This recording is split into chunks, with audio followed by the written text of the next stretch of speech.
پیارے بچوں، السلام علیکم ورحمۃ اللہ تعالی وبرکاتہ۔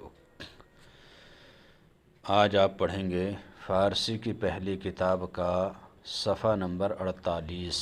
بسم اللہ الرحمن الرحیم۔ یہ لکھا ہوا ہے قطع یعنی چند شعر۔ مرزا بیدل، مرزا بیدل یہ اس کے لکھنے والے شاعر کا نام ہے۔ لکھا ہوا ہے دشنام اگر دہد خسیسے، چارہ نبود بجز شنیدن۔ اگر کوئی کمینہ گالی دیتا ہو، دشنام مانے گالی، خسیسے مانے کوئی کمینہ۔ اگر کوئی کمینہ گالی دیتا ہو، چارہ نبود بجز شنیدن، تو سننے کے علاوہ کوئی چارہ نہیں ہوگا، یعنی بہتر یہ ہے کہ سن ہی لی جائیں۔ گر پائے کسے سگے گزیدہ، سگرا نتوا عوض گزیدن۔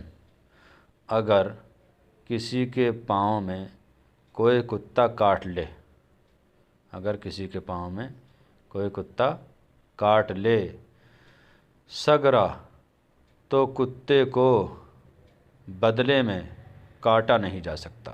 عوض مانے بدلے میں، تو کتے کو بدلے میں کاٹا نہیں جا سکتا۔ یہ رباعی یعنی چند شعر نظامی کے۔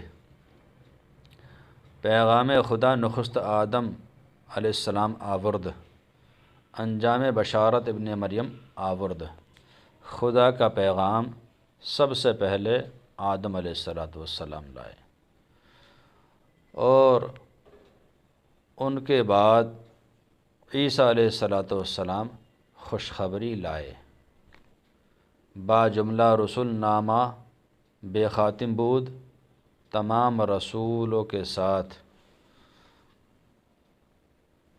خط یا اللہ کا پیغام بغیر مہر تھا، یعنی تمام رسول جو پیغام لائے وہ مکمل نہ تھا۔ احمد بر نامہ نامہ و خاتم آورت۔ احمد ہمارے نبی کا نام، ہمارے نبی ہمارے پاس مکمل خط اور خاتم النبیین بن کر تشریف لائے۔ لکھا ہوا رباعی یعنی چار مصرعے۔ نساخ یہ بھی ایک شاعر کا نام ہے۔ یا رب شدہ ام تباہ بیا مرز مرا، شد روئے دلم سیاہ بیا مرز مرا۔ ٹھیک ہے، یا رب شدہ ام تباہ بیا مرز مرا، شد روئے دلم سیاہ بیا مرز مرا۔ یہ کہہ رہے ہیں اے خدا میں تباہ ہو گیا ہوں، تو مجھ کو بخش دے۔ ٹھیک، میرا دل کالا ہو گیا ہے، میرے دل کا چہرہ یا میرا دل کالا ہو گیا ہے، تو مجھ کو بخش دے۔ کالا کیوں؟ گناہوں کی وجہ سے۔ درد آکے بجز گناہ نہ کردم کارے، بخشندے ہر گناہ بیا مرز مرا۔ درد آکے، افسوس ہے کہ گناہوں کے علاوہ میں نے کوئی کام نہ کیا۔ افسوس، گناہوں کے سوا میں نے کوئی کام نہیں کیا۔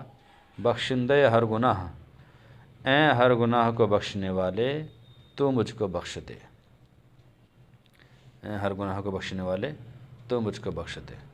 یہ آپ کا صفحہ نمبر 48 مکمل ہوا۔ اللہ تعالیٰ سے دعا ہے کہ اللہ تعالیٰ ہر مسلمان کو علم دین سیکھنے کی توفیق عطا فرمائے۔ السلام علیکم ورحمۃ اللہ۔